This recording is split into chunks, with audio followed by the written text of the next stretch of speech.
Je vous présente aujourd'hui notre 405e journal de bord. Jean-Marie Le Pen, bonjour. Bonjour.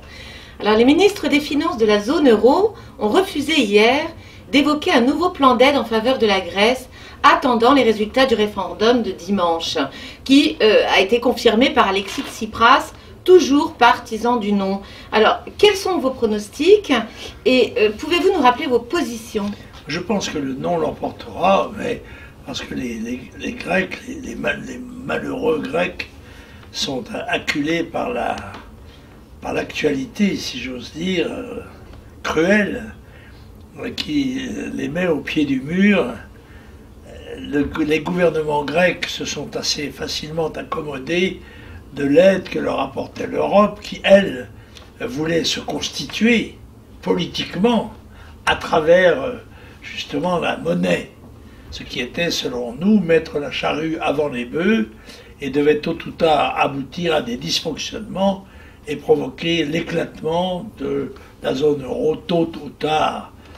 Nous souhaitons, je le rappelle, la monnaie commune, que l'euro soit la monnaie commune, mais pas une monnaie unique, et laisse subsister les monnaies nationales qui peuvent ainsi s'adapter aux situations économiques de chacun de ces pays, ce qui n'a pas été le cas pour la Grèce et risque de ne pas l'être pour l'Espagne, pour le Portugal et peut-être pour la France. Alors, 38 morts à Sousse en Tunisie, suite à l'attaque d'un homme exécuté depuis, dont les meurtres ont été revendiqués par Daesh. Qu'en pensez-vous? Oui, c'est une politique de terrorisme qui vise à couper les bases économiques de la Tunisie, qui sont essentiellement, il faut le dire, liées au tourisme. Oui. Or, il s'agit de décourager les touristes de venir sur les plages tunisiennes et d'y apporter leur argent. Et donc c'est une opération terroriste qui vise très directement la Tunisie et veut la pousser à la misère sociale, réputée par Daesh comme un élément de recrutement plus favorable pour ses actions. Et alors le virus Ebola, de retour au Libéria. 5 nouveaux cas détectés, mis en quarantaine. On nous l'affirmait pourtant éradiqué, non? Oui, non, mais ça, vous savez, une épidémie, on n'en est jamais le maître. Et Ebola, jusqu'ici, n'a fait que des dégâts relatifs. Si on les compare, par exemple, à ce que fut ce qu'on a appelé la grippe espagnole en 1919, laquelle a fait entre 50 et 100 millions de morts en un an, c'est-à-dire 10 fois plus que la guerre ne l'avait fait en 5 ans. Alors, par conséquent, ça, nous sommes là dans les mains de Dieu, si j'ose dire. Alors, Edward Snowden révèle que le calife de l'État islamique travaille pour la CIA. Vous fiez-vous à ces déclarations? Mon Dieu, non, parce que je ne sais pas, s'agissant de services secrets, d'une part, d'écrivains dont je ne connais pas le niveau de fiabilité, je me garderais bien d'affirmer quoi que ce soit dans ce domaine. Mais il est tout à fait évident que les Américains pilotent la politique mondiale. Par conséquent, il est probable qu'ils soient en liaison plus ou moins directe avec les différents participants de ce conflit. Alors un dernier sondage IFOP fiducial, publié ce mercredi, révèle que Marion Le Pen arrivera en tête des intentions de vote au premier tour en PACA, avec 32% des voix à l'occasion des élections régionales à venir. Peut-elle gagner selon vous? Oui, ça n'est pas très étonnant. Qu'elle puisse gagner, c'est plus difficile. Mais qu'elle soit en tête, c'est probable, puisque je rappelle qu'aux élections européennes, où j'ai fait élire 5 députés, j'ai obtenu 33% en PACA. Par conséquent, le chiffre donné par l'IFOP n'est pas invraisemblable, loin de là. Et je crois tout à fait que le Front National a une position de force qui est en plus, si je veux dire, alourdie par l'évolution des événements qui se produisent tels que je les avais, il faut bien le dire, annoncés depuis des décennies. Alors Marine Le Pen, quant à elle, part à l'assaut du Grand Nord de la France, officiellement, pour les prochaines régionales. Soutenez-vous cette initiative?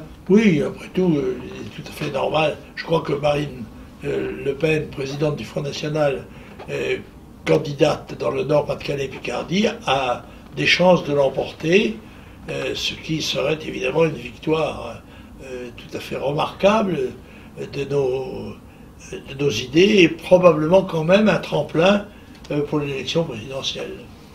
La mort de Charles Pasqua, qui a eu droit à un hommage de Valls à l'Assemblée nationale, critiqué d'ailleurs par plusieurs parlementaires de gauche, vous, quelle est votre réaction? Écoutez, Charles Pasqua est une personnalité politique qui a occupé la scène pendant toute la durée de la Ve République.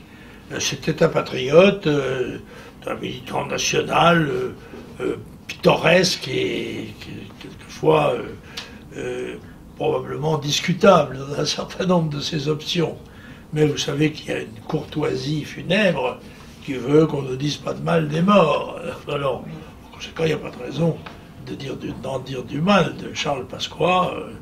Il a disparu avec lui un accent corse qu'il cultivait bien qu'il fût né à Grasse. Alors Yacine Tchali se serait disputé avec sa femme, selon BFM TV, puis aurait décidé de tuer son patron qui lui avait reproché d'avoir fait tomber une palette. Plus sérieusement, quelle est votre analyse, écoutez, Président? C'est systématique. Un certain nombre de médias, systématiquement, veulent détacher les actions criminelles et terroristes de l'islamisme. Voilà. Alors, toutes les propositions sont bonnes, toutes les hypothèses sont valables, et ce sont toujours celles qui exonèrent l'islamisme de ses responsabilités qui sont retenues par un certain nombre de médias. Voilà.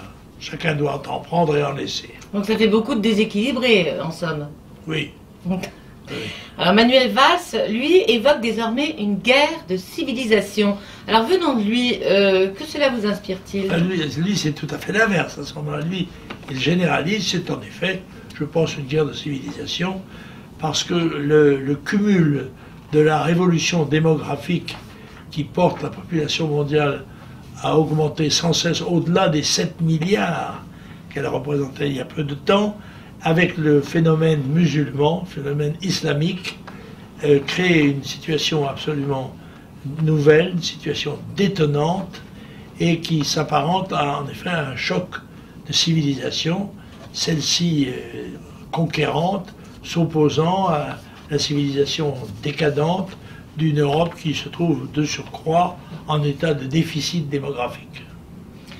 Alors, le tribunal de Nanterre hier, quel est le résultat des courses? Nous vous écoutons, Président. Écoutez, si vous permettez, je vais vous lire le communiqué que nous avons fait hier, qui est plus simple, qui mettra tout le monde, je pense, au courant des affaires. Je rappelle d'abord aux adhérents du Front National qui n'auraient pas encore voté pour la consultation sur les statuts de ne pas participer à ce scrutin que je considère comme illégal. La justice a décidé d'annuler purement et simplement les sanctions qui m'avaient été infligées par le bureau exécutif et m'a rendu dans toutes ses prérogatives, m'a rendu toutes mes prérogatives d'adhérent et a fortiori de président d'honneur. Je conteste par ailleurs les termes du communiqué récent du Front National. La décision de justice a été rendue pour des motifs de fond et non de forme, la violation des statuts. En effet, la seule conséquence n'est pas de me restaurer dans mes droits d'électeur pour la consultation prochaine interne, mais de frapper rétrospectivement de nullité toutes les décisions prises en mon absence, notamment la décision de procéder au pseudo-congrès et de me permettre de nouveau immédiatement de retrouver ma place au Front National et de siéger au sein de ces instances. Je me suis rendu tout à l'heure d'ailleurs à 11h à mon bureau du siège national, de ce Front National que j'ai fondé il y a 43 ans. Je note d'ailleurs qu'on dit maintenant cofondateur, on ne dit plus fondateur. Je ne sais pas qui est à l'origine de cette manipulation sémantique, mais elle n'est pas tout à fait innocente, je pense. J'y travaillerai, comme je l'ai toujours fait, à la réussite, au succès de nos idées pour la France. Alors, je lis, si vous voulez, pour le document, les termes de la décision du tribunal. Dit que l'association Front National devra rétablir M. Jean-Marie Le Pen dans tous les droits attachés à sa qualité d'adhérent et, le cas échéant, à celle de président d'honneur en ce qu'ils ont été affectés par la délibération annulée. Ça qui est clair et qui devrait mettre un terme à cette lamentable affaire. Je note d'ailleurs au passage tout de même cette chose assez étonnante. Monsieur Philippot et quelques autres prétendent qu'il s'agit là, cette consultation constitue un effort d'ouverture, de modernité, de démocratie. Dois-je rappeler tout de même que Madame Le Pen et M. Philippot sont à la tête du Front National depuis 4 ans. Et par conséquent, s'il y avait un besoin de modernité, et ils auraient pu le satisfaire, en particulier au dernier congrès, qui s'est tenu il y a 6 mois à peine. Donc il y a là, bien évidemment, une volonté d'élimination non seulement de la personne, mais bien sûr de la personne de Jean-Marie Le Pen, en m'accusant de parler de moi à la 3e personne, mais pas par ce qu'il représente, c'est-à-dire par sa ligne politique disons, de droite nationale, populaire, sociale, dynamique. Voilà. Alors c'est un combat politique, et c'est sur le combat politique, sur le terrain politique, que nous allons nous placer, comme vous le faites d'ailleurs, en traitant les problèmes internationaux, les problèmes européens, les problèmes français, qui sont, on le sait, très dangereusement aggravés par l'évolution de la situation. Bien, alors merci pour toutes ces précisions, Président.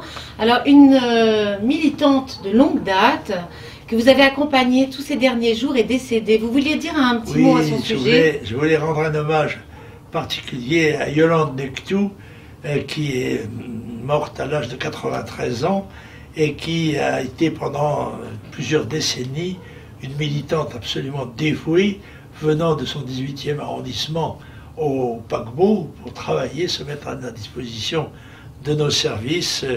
Je l'ai accompagnée avec Gérald et quelques amis à sa dernière demeure. D'ailleurs, elle voulait que, après les cérémonies religieuses, elle a été incinérée, et elle souhaitait que ses cendres soient dispersées dans le golfe du Morbihan, parce que c'est une Bretonne comme moi, devoir que j'accomplirai lors de mon prochain voyage, bien sûr. D'accord, donc cet été? C'est là, dans quelques jours. Dans quelques jours. Bien, merci infiniment, cher Président.